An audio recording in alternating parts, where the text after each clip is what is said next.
Hey, Reagan Ram here with OrpheusAudioAcademy.com, helping you make better music and grow your fan base online. And in this tutorial, I'm going to show you how you can make that awesome, big synthwave snare sound. So by the end of this tutorial, we're going to hear something that sounds like this. Alright, so the first place to start is here in Logic. I'm just using the free LinnDrum drum kit. So the LinnDrum machine was frequently used in the 80s, so it makes a great synthwave drum kit. So this is what I'm using both snares here. So I'm using snare 1 and snare 2. So I'm using snare 1 kind of for the crispness on the top, and then I'm using snare 2 for the body. So we'll listen to these one at a time first. That's snare 1, and then we've got snare 2.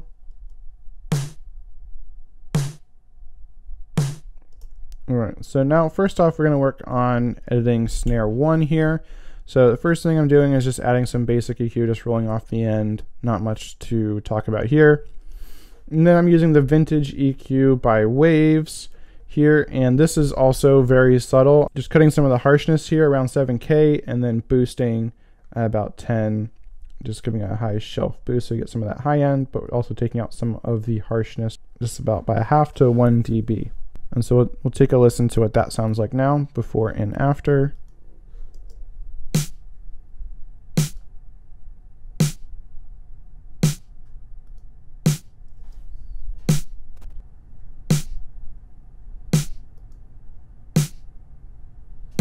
It's very, very subtle, so you might not be able to hear that, but it's definitely going to come out more later when we go about mixing the whole track and compressing and all that stuff. So we got that, and then the next thing I'm adding is a very subtle bit crusher, and so I'm keeping the resolution the same. I'm just down sampling it a bit and increasing the drive here, just using the basic Logic bit crusher. So we'll hear what that sounds like now.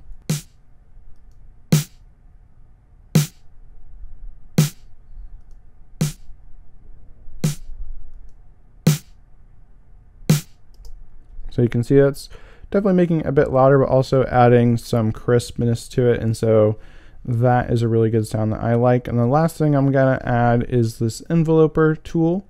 And I'm just going to use the Room Killer preset here with the enveloper tool in Logic. And then I'm just going to make this less boxy here. Otherwise, I'm leaving everything else the same. And this is just going to reduce some of the sustain here. So listen to it before and after.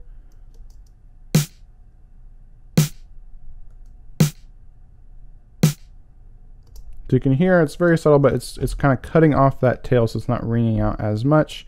So it's much more sharp and clean. And then the last thing we're doing is we're actually sending this to a snare bus, which I'll cover in a second. But now I'll move on to the second snare. And for this, I'm not doing a whole lot here, just adding in some EQ. So I'm kind of cutting off the low end here, and then again cutting out the boxiness.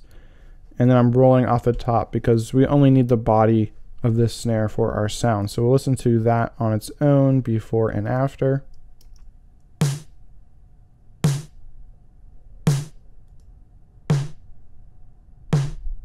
And then we'll hear both snares together.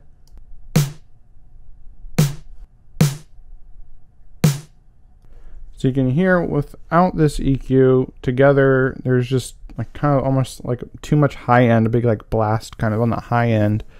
So this helps cut that down and just adds a thump to the snare. But then we'll also add this to the snare bus. And then on the snare bus here, I just put this free Tokyo Dawn Records dynamic equalizer on. So this is like a compressor, multi-band compressor and equalizer. So this is what both snares are going through now. And so what I did was I took this band here and put it around 5,000 hertz, pulled the threshold down a bit here. So we're cutting about up to 3 dB depending on the level it comes through, and then it has a very small ratio. And so what this is designed to do is just to cut out some of the harshness. This is also where the vocal would sit in the song, so it's kind of clearing some space for that.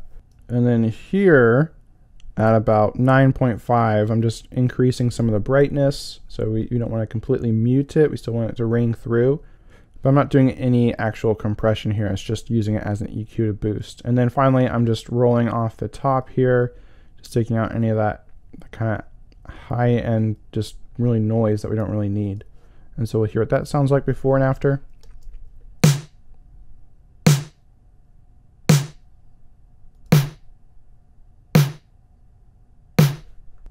So it's really kind of darkening up the sound a bit, which again on its own might not sound the best, but in the context of the whole mix, and then also having vocals and other high-end elements, we don't really want the snare taking up all that range, so this will help with that. And then finally, this bus we are then sending to a reverb channel, a reverb aux track. And so we'll take a look at that here. So I went ahead and just added the snare verb to the project here. And so I put this snare plate on. And so you can find that here just in large spaces, plate reverbs, snare plate here in Logic. If you're using some other DAW, you can kind of just look at the settings here and just find a plate that is pretty large. And so we want a pretty big reverb sound here. I'm going to turn these off for now. And so now we're going to hear what this sounds like.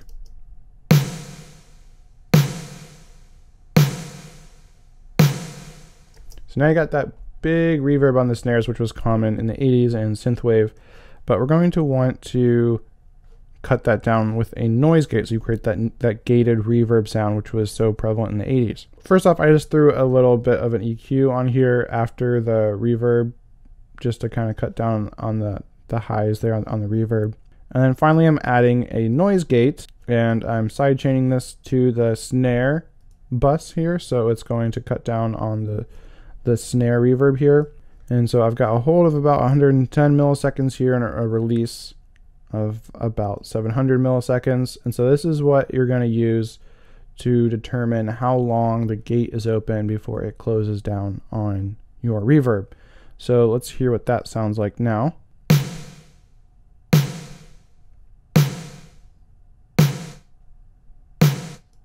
So if you really want to cut it down quickly, you would really pull this down. But that sounds almost too extreme. But we can also increase the hold, so it would hold it open for a little bit longer before it shuts it down quickly. But again, that still sounds kind of weird. So I'm going to pull this back so you can kind of see. You can kind of just dial this into what sounds good for you.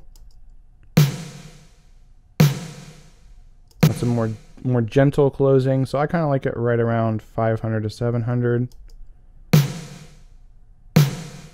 And for this, you kind of really have to hear it with the rest of the song playing, so you kind of can judge it. So that's what I'll do here.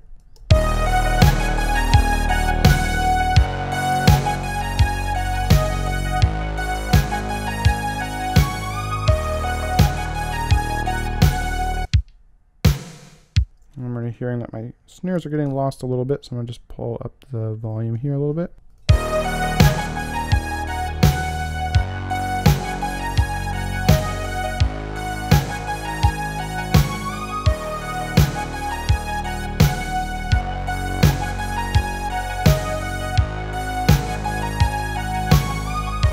Alright, so then if you want, more reverb, you can just turn up the knob here on how much you are sending to your aux track. So I kind of want a lot of reverb for this sound since there's kind of a lot of space here.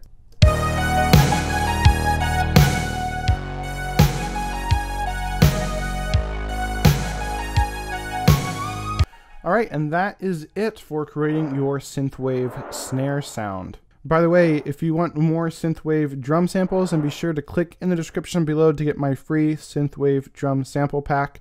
And I'll be continuing to add to that over time, adding more samples. So be sure to grab that below. Otherwise, drop a like if you found this video helpful, and let me know in the comments below what other tutorials you'd like to see me make on how to create synthwave music. All right, have a great day and keep creating.